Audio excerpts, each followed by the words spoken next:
الحمد لله والصلاة والسلام على رسول الله سبحانك لا علم لنا إلا ما علمتنا إنك أنت العليم الحكيم ولا فهم لنا إلا ما فهمتنا إنك أنت الجواد الكريم. Nous continuons par la grâce d'Allah Tabarak wa Ta'ala cette 20e séance de tafsir de commentaire du Coran dans Surat la Caverne. Et il nous restait une histoire qui est l'histoire de Moussa alayhi salam avec Al-Khidr.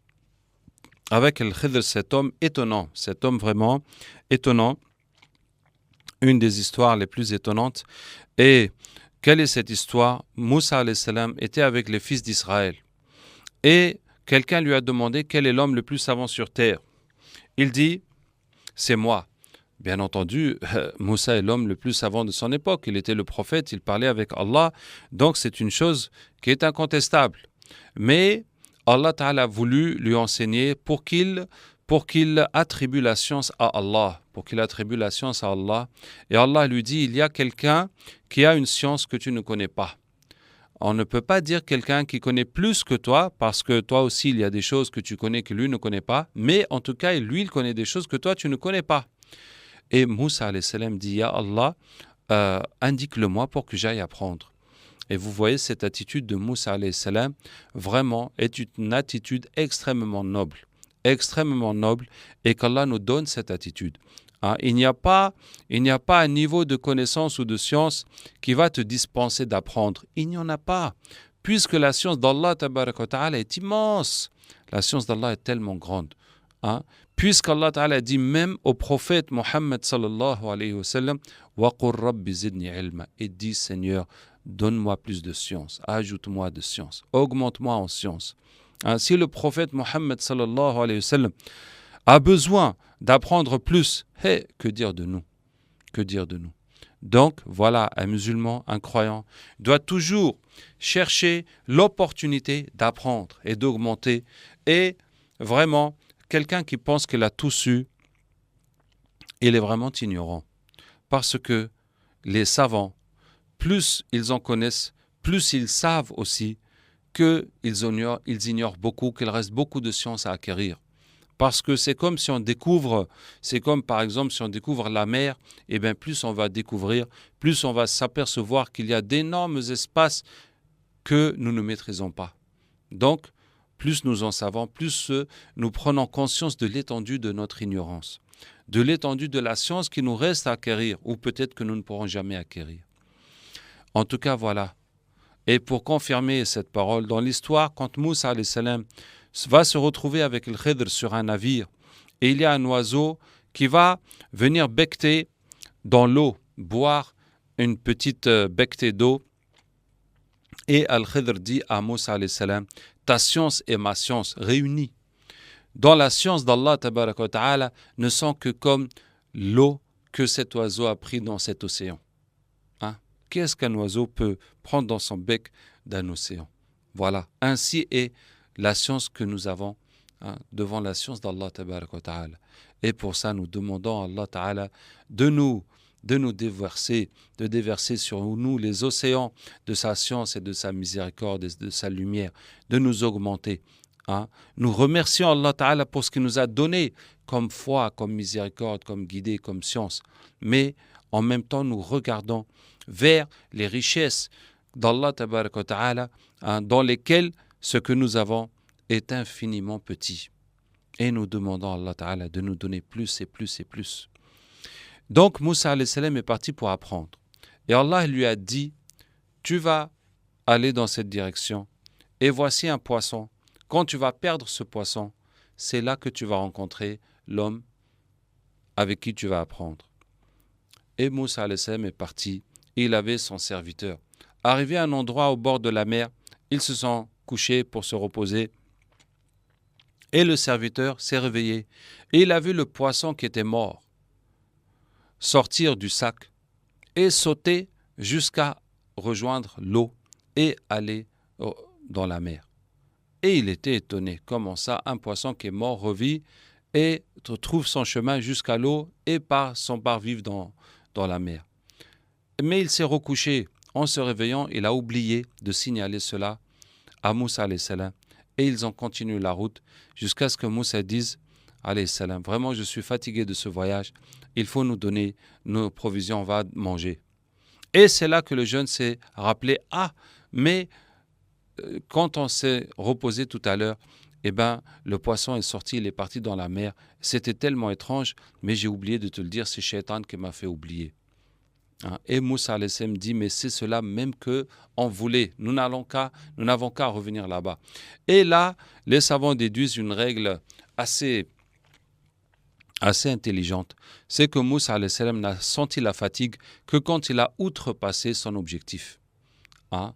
Et quand maintenant il a retrouvé son objectif, il a oublié sa fatigue et il a repris la route immédiatement pour aller rencontrer cette personne. Donc tant que nous sommes dans notre objectif, tant que nous nous battons pour le bien, ça va reculer la fatigue et décupler les capacités de la personne. Maintenant, Moussa alayhi salam rencontre cet homme. Qu'est-ce qu'Allah tabaraka wa ta'ala dit? فَوَجَدَ عَبْدًا مِنْ عِبَادِنَا آتَيْنَاهُ رَحْمَةً مِنْ عِنْدِنَا وَعَلَّمْنَاهُ مِنْ لَدُنَّا عِلْمًا. Ils ont rencontré un de nos serviteurs à qui nous avons accordé une miséricorde. آتَيْنَاهُ رَحْمَةً مِنْ عِنْدِنَا. Nous lui avons donné une miséricorde de notre part et nous lui avons enseigné une science de notre part. Allah lui a enseigné une science. Allah lui a enseigné une science directement. Une science que vous allez voir, qui ne se trouve nulle part, qui ne peut pas être enseignée où que ce soit. Et Moussa alayhi salam lui dit, هل أتبعك على أن تعلمني مما علمت رشدا. Est-ce que tu permets que je te suive pour que tu m'enseignes du bien qui t'a été enseigné? Voilà l'humilité. Moussa alayhi salam maintenant n'est plus dans la position d'un prophète, d'un enseignant, d'un éducateur, d'un prédicateur. Il est dans une position d'un élève. Et il s'impose qu'il va respecter les comportements qu'un élève doit respecter avec son maître. Donc, il lui demande l'autorisation de le prendre comme élève. Et je voudrais signaler ici un aspect très important. Dans cette histoire de Moussa alayhi salam avec el Khidr va nous montrer plusieurs aspects du comportement de l'élève et du comportement du maître. Et l'aspect que je veux souligner est que Moussa alayhi salam lui a dit, méditez bien, qu'est-ce que vous voyez dans cette parole?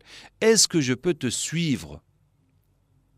Hal attabi'uka ala an tu'allimani, pour que tu m'enseignes du bien qui t'a été enseigné. Est-ce que vous voyez? Moussa alayhi salam ne lui a pas dit, est-ce que je peux m'asseoir avec toi pour que tu me racontes et que tu m'enseignes? Non. Et il lui a dit, est-ce que je peux te suivre? Je veux te suivre, je veux voir ce que tu fais, je veux vivre ce que tu vis, je veux être dans les situations qui sont les tiennes pour apprendre. Est-ce que vous voyez?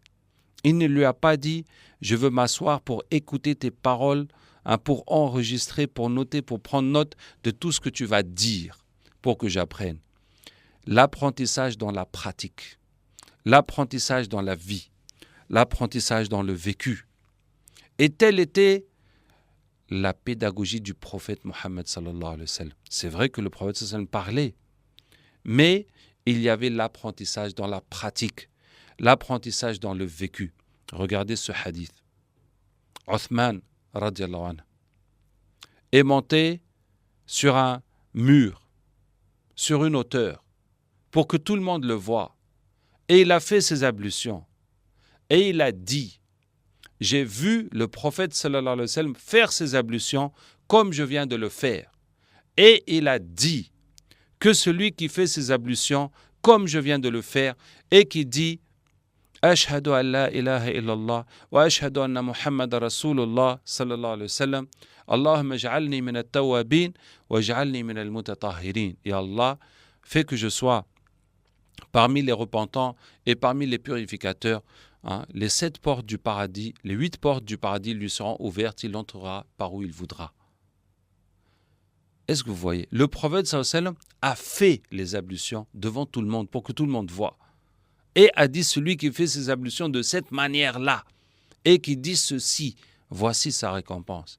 Et Sayyidina Uthman radiyallahu anhu pour répéter le hadith, il s'est mis sur une hauteur et il a refait les ablutions du prophète sallallahu alayhi wa sallam à l'identique. Vous voyez, la pédagogie par l'action, par l'exemple, par le vécu. Et bien sûr, le prophète sallallahu alayhi wa sallam vivait avec les sahaba, partageait avec eux, allait en campagne, en voyage, au combat avec eux. Et c'est ainsi qu'ils apprenaient. Donc, Moussa alayhi salam, voilà ce qu'il propose à Al-Khidr, c'est de le suivre pour apprendre avec lui, pour vivre avec lui. Et il n'était pas question de s'asseoir là-bas et qu'il lui dise, et qu'il est là à enregistrer, à retenir, à répéter les paroles. Il fallait qu'il voie sa vie, qu'il apprenne du vécu. Voici un point très important.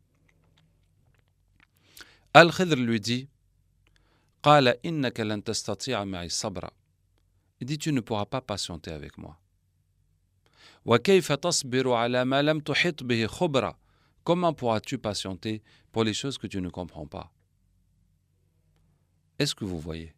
Moussa alayhi salam n'a pas les conditions requises pour suivre cet apprentissage.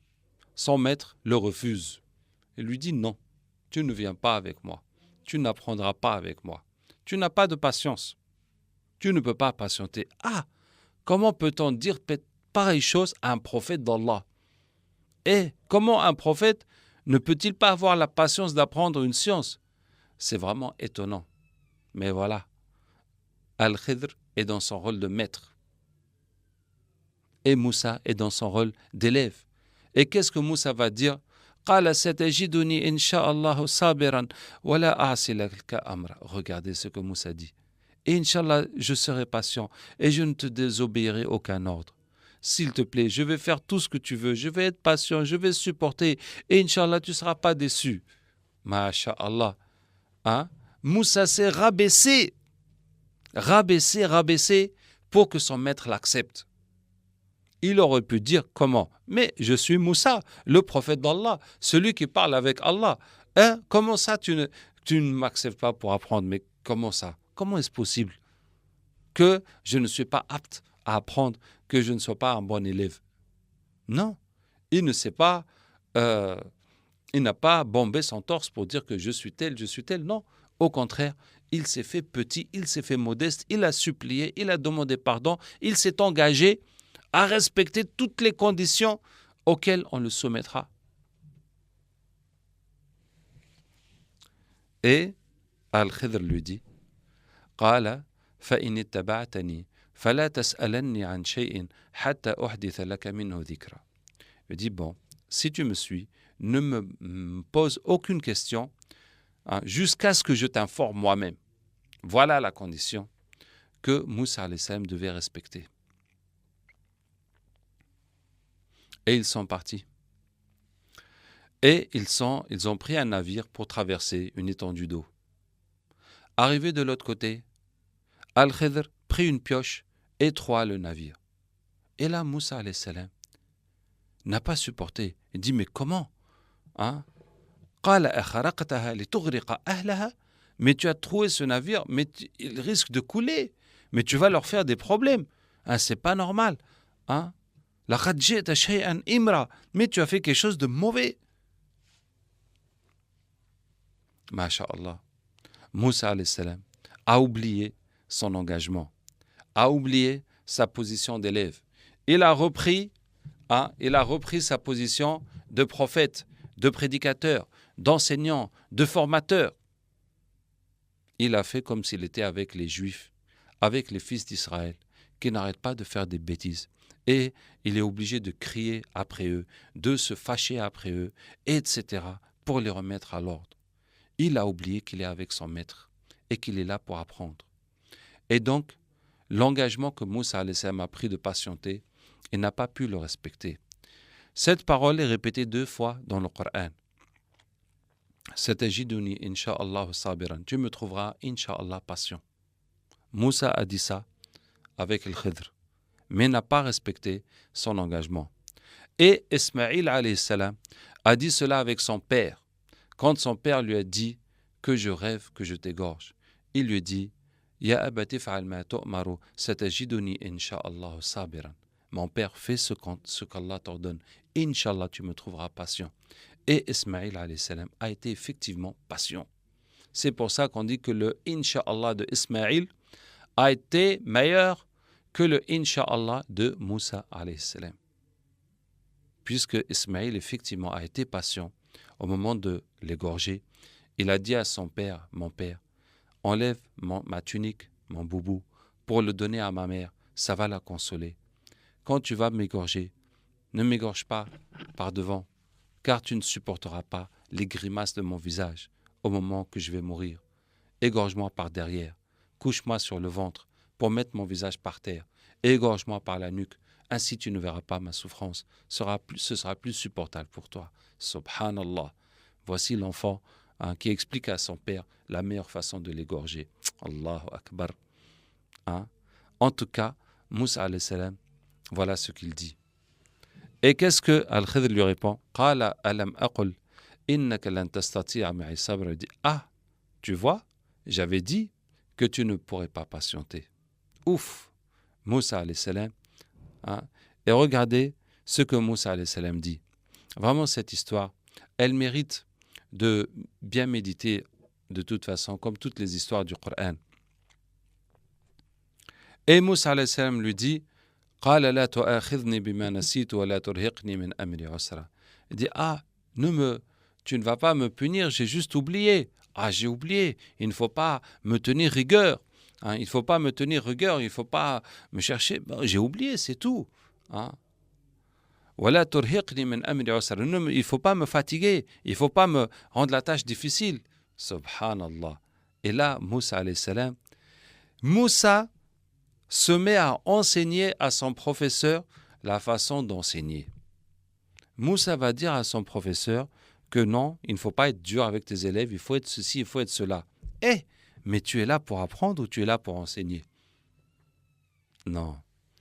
Moussa alayhi salam, en fait, n'arrive pas à se défaire de son identité de prophète pour rentrer dans une identité d'élève, qui est là pour apprendre, qui est là, qui ne connaît rien, qui n'a rien à dire, rien à reprocher, rien à chose, qui n'a qu'à observer, apprendre, observer pour apprendre et prendre, profiter de son maître, puisque c'est Allah qui lui a assigné ce maître et qui lui a dit que tu peux apprendre avec lui des choses que tu ne connais pas.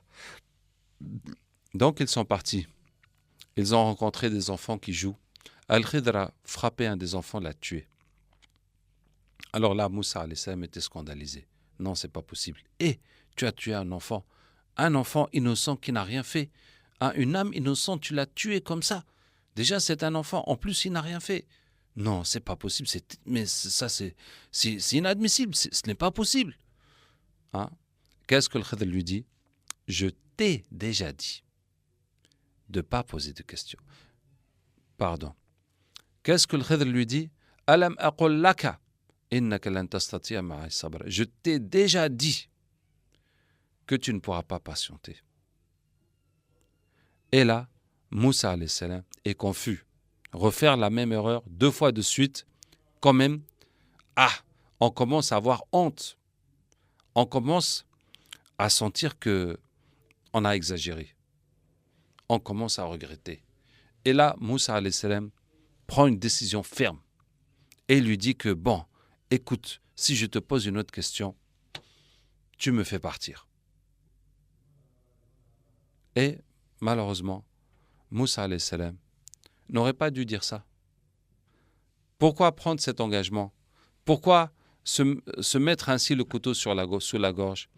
Et le prophète sallallahu alayhi wa sallam a dit, Rahimallahu akhi Moussa, qu'Allah ait miséricorde pour Moussa. S'il n'avait pas dit ça, il nous aurait permis de connaître plus d'aventures et d'histoires avec le Khidr.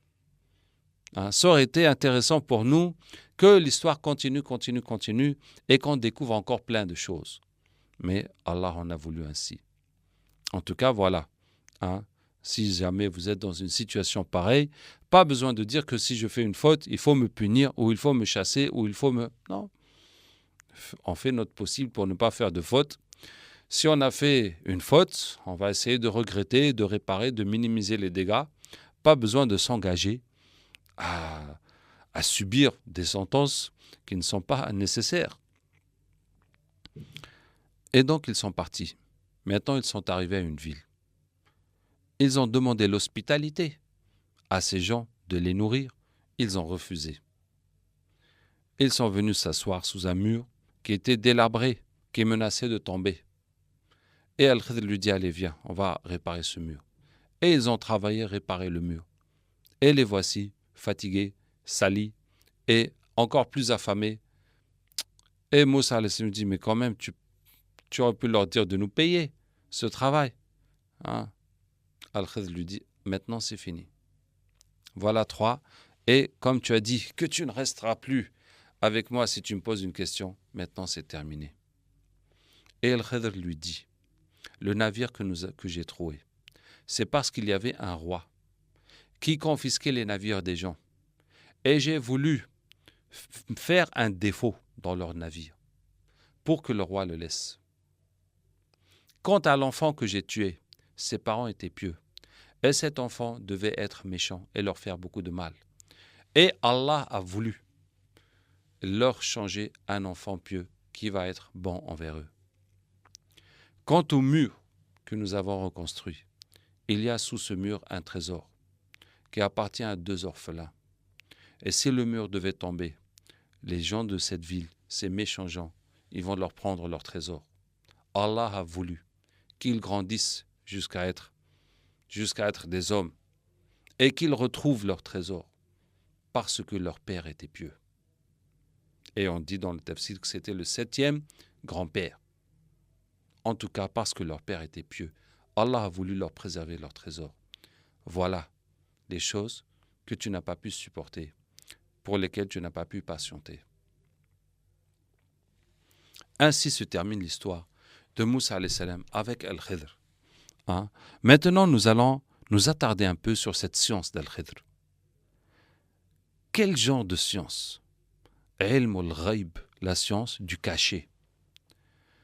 De quoi s'agit-il? Quel est le cachet? Allah connaît tout ce qui se passe.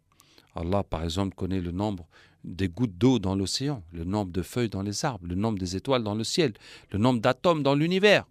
Allah connaît ce que chacun pense, ce que chacun dit, etc. Allah connaît tout. Allah connaît le futur, Allah connaît le passé. Mais aussi, il y a un autre aspect du ghaib qu'il faut bien comprendre. Allah connaît ce qui n'existe pas. C'est-à-dire, moi qui vous parle, si j'étais né fille au lieu d'être né garçon, comment toute ma vie se serait-elle déroulée? Allah connaît ça. Pourtant, c'est une chose qui n'a pas existé, qui ne peut pas exister, puisque voilà, alhamdulillah, en tout cas, je suis un garçon, je ne suis pas une fille. Mais Allah sait que, quel que soit le cas de figure envisagé, qu'est-ce qui se passerait?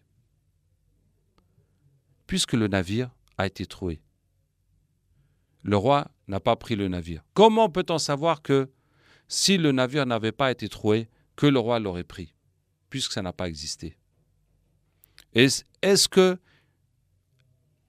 qu'il aurait suffi de faire un trou plus petit? Peut-être que si le trou était plus petit, le roi l'aurait pris. Et pourquoi faire un trou plus grand? Ça aurait été inutile, puisque avec le trou qui est là, le roi ne l'a pas pris. Et cet enfant, encore plus étonnant, qui peut dire que cet enfant, une fois grandi, sera méchant et va faire du mal à ses parents? Et qui peut dire que si cet enfant meurt, un autre enfant viendra et sera plus pieux? Alors là, vraiment. Surtout que l'enfant est mort. Donc l'enfant n'a pas vécu pour faire du mal. Allah sait que si l'enfant devait vivre, voilà ce qui se passerait. Et que si on ne construit pas le mur, il va tomber. Et si on le construit de telle façon, il tombera au moment qu'il faudra pour que ces 2 garçons puissent récupérer leur trésor, leur héritage.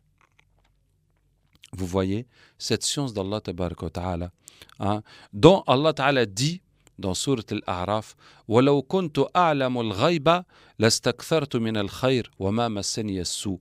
Regardez bien ce verset. Allah dit au prophète sallallahu alayhi wa sallam de dire, et si je connaissais le ghaib, le caché, j'aurais eu beaucoup de bien et le mal ne me toucherait pas. Si quelqu'un pouvait savoir ce qui va se passer, quelle que soit la décision qu'il prend, quel que soit le chemin qu'il emprunte, Par exemple, je suis commerçant. Je sais que si je prends telle marchandise, je la place à tel endroit, ça va se vendre vite.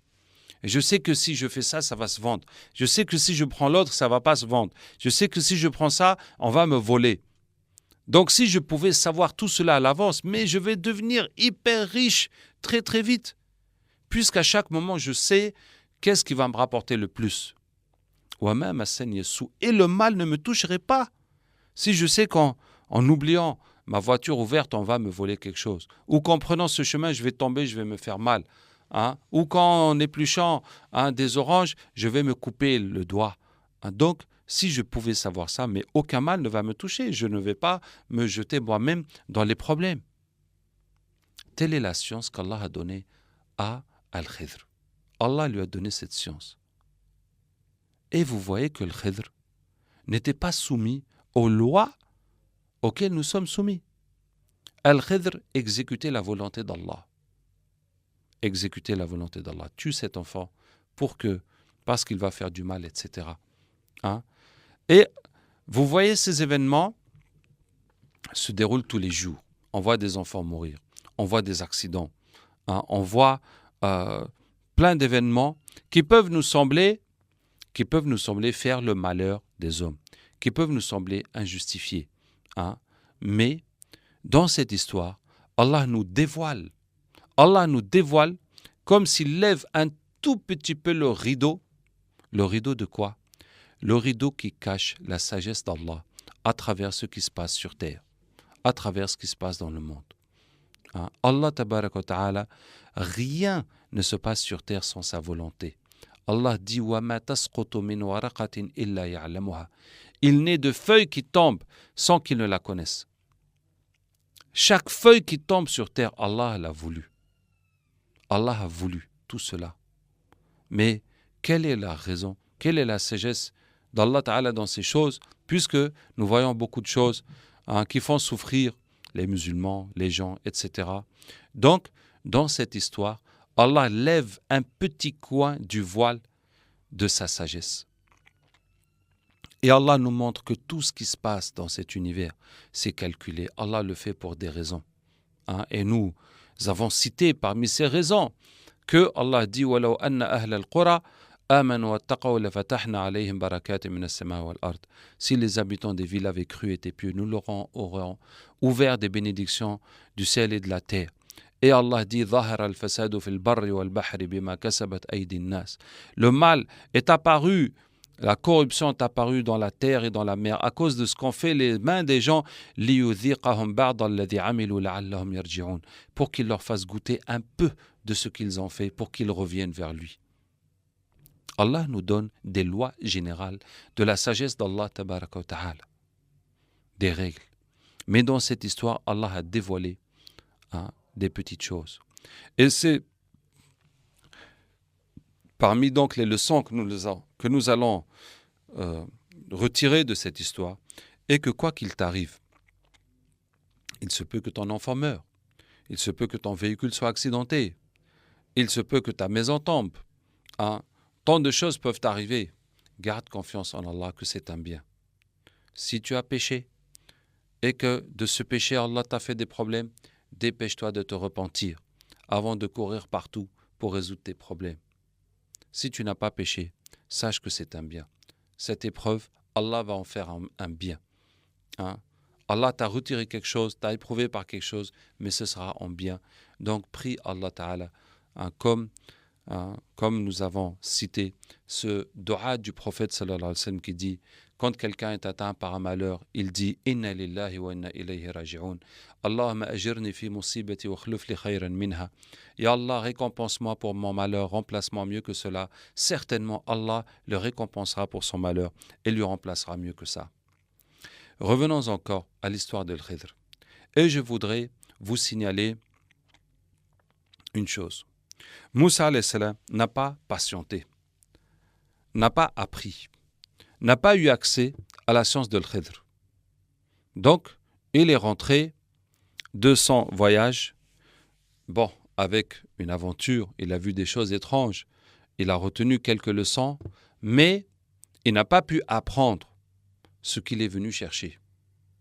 Donc, il est revenu euh, ayant échoué à son apprentissage. Qu'est-ce que Moussa alayhi salam devait faire pour accéder à cette science? Est-ce que vous voyez ce que je veux dire? Ça veut dire que cette science, en fait, elle aurait pu être apprise. Moussa aurait pu l'apprendre, aurait pu accéder à cette science, si seulement il avait patienté, si seulement il avait respecté la condition que le Khidr lui a posée. Maintenant, le Khidr, lui, il a la science du caché. Donc, il savait que Moussa n'allait pas patienter. Moussa insiste. Elle lui dit, d'accord, tu fais ça, sachant que très bien qu'il ne le fera pas. Mais voilà, comme il insiste, on va lui montrer qu'il n'est pas au niveau et qu'il ne pourra pas tenir cet engagement. Qu'est-ce que Moussa était supposé faire? Moussa, alayhi salam, était supposé ne pas poser de questions. Imaginons que nous sommes là avec Al-Khidr. Al-Khidr trouve un navire. Maintenant, tu ne dois pas poser de questions. Et tu dois savoir, mais cet homme-là, est-ce qu'il est bête? Est-ce qu'il est méchant? Est-ce qu'il est stupide de faire des choses comme ça? Non, forcément non. Puisqu'Allah m'envoie apprendre avec lui, il y a une science. Donc, dans ce qu'il fait, il doit y avoir une sagesse. Il doit y avoir une raison. Quelle pourrait être cette raison? Qu'est-ce que je n'ai pas vu? Qu'est-ce que je n'ai pas compris dans cette situation? Qu'est-ce qui pourrait faire que ce soit un bien? Et on va commencer à chercher. Peut-être que cela va retarder leur départ, qu'ils doivent réparer le navire. Peut-être qu'ils vont échapper à une tempête. Peut-être qu'ils vont échapper à des pirates. Peut-être qu'en restant un peu plus longtemps ici, l'homme qui gère le navire va faire une rencontre importante. Donc, on va commencer à chercher comment interpréter positivement cet acte. Et puis, voilà, il a tué un enfant. Non, c'est pas possible. Voilà une action horrible. Tuer un enfant honnête, une âme innocente. Et puis, on va chercher, mais en quoi ça peut être un bien? En quoi ça peut être un bien? Peut-être que cet enfant serait méchant. Peut-être que ceci, peut-être que cela. Et à force de chercher et de prier Allah Ta'ala, de nous éclairer, de nous montrer, petit à petit, la lumière va se faire. La lumière va se faire. Ça veut dire qu'on peut continuer le voyage. Et puis on va apprendre qu'effectivement, il y a un roi qui confisquait les navires. Et on dit, ah bah tiens, mais le navire que nous on a pris, il est abîmé, donc peut-être que le roi ne le prendra pas. Et on a commencé à comprendre une sagesse dans l'histoire. Et on va continuer à méditer, à observer, jusqu'à ce que Allah Ta'ala nous donne de sa sagesse. Est-ce que vous voyez? C'est la voie que Moussa alayhi salam n'a pas été capable de prendre, parce qu'il n'a pas patienté. Et je vous invite donc à méditer autour de vous. Chaque fois qu'il vous arrive, ou que vous voyez autour de vous des choses qui semblent être négatives, cherchez la sagesse d'Allah. Si vous avez péché, repentez-vous. Sinon, faites confiance en Allah, mettez cela en prière, demandez à Allah de vous guider, de bénir votre vie et priez. Et vous allez voir, Inch'Allah, petit à petit, la sagesse d'Allah Tabaraka wa Ta'ala agir dans votre vie. Maintenant, nous revenons à la sourate La Caverne et à la cohésion de cette sourate. Et voici 4 histoires donc. L'histoire des jeunes dans la caverne qui ont dormi 300 ans et Allah les a réveillés ou ressuscités. L'histoire de Dhul Qarnayn qui a dominé l'Orient et l'Occident. Il a dominé l'Asie et l'Europe, de l'océan Pacifique jusqu'à l'océan Atlantique.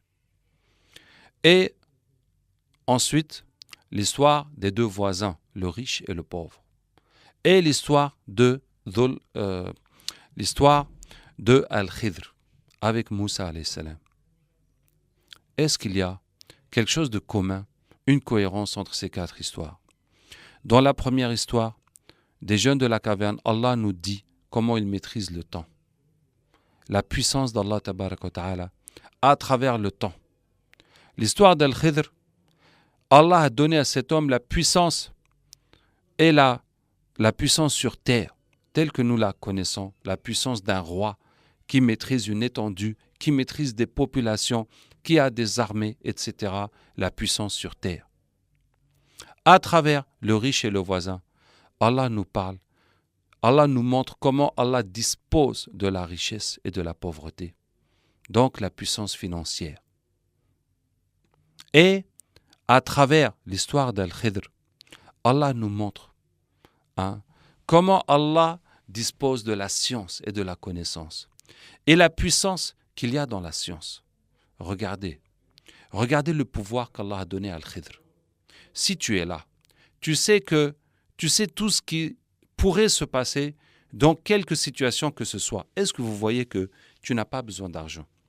À tout moment, tu sais où tu peux manger. À tout moment, tu sais où tu peux aller, qui tu peux rencontrer, qu'est-ce qu'il va réagir. Si le roi t'attrape pour te faire du mal, tu n'as qu'à lui dire « Majesté ». Est-ce que vous ne voyez pas que vous avez un soldat là qui complote contre vous, qui manigance et qui a caché des armes dans tel endroit et tel endroit? Et vous pouvez, avec cette science, retourner la situation en votre faveur. Vous savez que si vous dites cela, quelles seront les conséquences? Donc vous savez à tout moment comment vous en sortir. Subhanallah. Le pouvoir qu'Allah a mis dans la science, dans cette science. Donc, vous voyez que dans cette histoire, Allah Tabaraka wa Ta'ala nous montre les aspects de son pouvoir, différents aspects. Il y a l'aspect le plus connu, le plus évident, qui est le pouvoir sur terre, le pouvoir des rois et des armées. Le deuxième, bien entendu, le pouvoir financier. Le troisième, cela dépasse les humains, c'est le pouvoir sur le temps. Cela est totalement hors de portée des humains. Et quatrièmement, le pouvoir de la science et de la connaissance. Voilà comment Allah Tabaraka wa Ta'ala domine tout, fait tout, et c'est lui qui donne le pouvoir. Et on n'a pas besoin d'avoir le matériel pour être puissant sur terre. On a besoin de la satisfaction d'Allah et d'être avec Allah Tabaraka wa Ta'ala. Et Allah, c'est lui qui gère tout, qui peut faire ce qu'il veut de nous. Qu'Allah Ta'ala nous aide et nous accepte. Je vais parler d'une petite question relative à cette sourate Al-Kahf, encore une fois relative à Al-Khidr. Certains gens disent que Al-Khidr serait encore vivant. Et certains disent qu'ils l'ont rencontré, etc., etc. Et il y a des savants qui disent que ce n'est pas possible. Et j'ai lu la réponse d'Ibn Taymiyyah à cette histoire. Ce que Ibn Taymiyyah dit, que ce n'est pas possible, parce que si Al-Khidr vivait du temps du prophète sallallahu alayhi wa sallam, il aurait eu l'obligation de le suivre, de combattre avec lui, etc. Donc voici un argument pour dire qu'Al-Khidr, cette histoire que Al-Khidr soit toujours vivant n'est pas possible. En tout cas, ce que je veux dire à ce sujet, je ne veux pas confirmer que Al-Khidr existe toujours. Bon, je ne l'ai pas rencontré moi-même à ma connaissance, à moins que je ne l'ai pas reconnu. Et puis, je n'ai rencontré personne qui m'a dit qu'il l'a rencontré. Mais il y a plusieurs témoignages à travers l'histoire. Mais je dis que c'est possible. Pourquoi? C'est possible d'une part parce qu'Allah a permis à un djinn de vivre jusqu'à la fin des temps, qui est Iblis. Donc, il ne serait pas étonnant qu'Allah ait permis à un humain de vivre jusqu'à la fin des temps et que cet humain forcément soit quelqu'un d'exceptionnel et de différent des autres. Et pourquoi pas Al-Khidr? En tout cas, comme Allah est capable de tout, et comme Allah a déjà fait ça avec un djinn qui est Iblis, auquel Allah a permis de vivre pour égarer les gens jusqu'à la fin des temps, il n'est pas exclu qu'Allah le fasse avec un humain. Deuxièmement, l'argument d'Ibn Taymiyyah qui dit que si Al-Khidr était vivant du temps du prophète sallallahu alayhi wa sallam, il aurait dû le suivre. Mais Allah nous montre que Al-Khidr était vivant du temps de Moussa alayhi salam et qu'il ne l'a pas suivi. Et que Moussa alayhi salam ne s'est pas plié aux lois, Al-Khidr ne s'est pas plié aux lois de Moussa alayhi salam. Donc, si Allah a permis à Al-Khidr de vivre jusqu'au temps du prophète sallallahu alayhi wa sallam et plus longtemps encore, mais il n'y a pas de raison que Al-Khidr se plie encore aux lois que le prophète Mohammed sallallahu alayhi wa sallam est venu enseigner. Et en toute logique, il va continuer les œuvres que Allah lui assigne. C'est Allah directement qui lui montre que tu vas aller ici, tuer celui-là, faire quelques missions comme ça que Allah Ta'ala veut. Voici donc les histoires de Surat Al-Kahf. Qu'Allah Ta'ala nous aide et nous accepte. Nous allons écourter cette séance.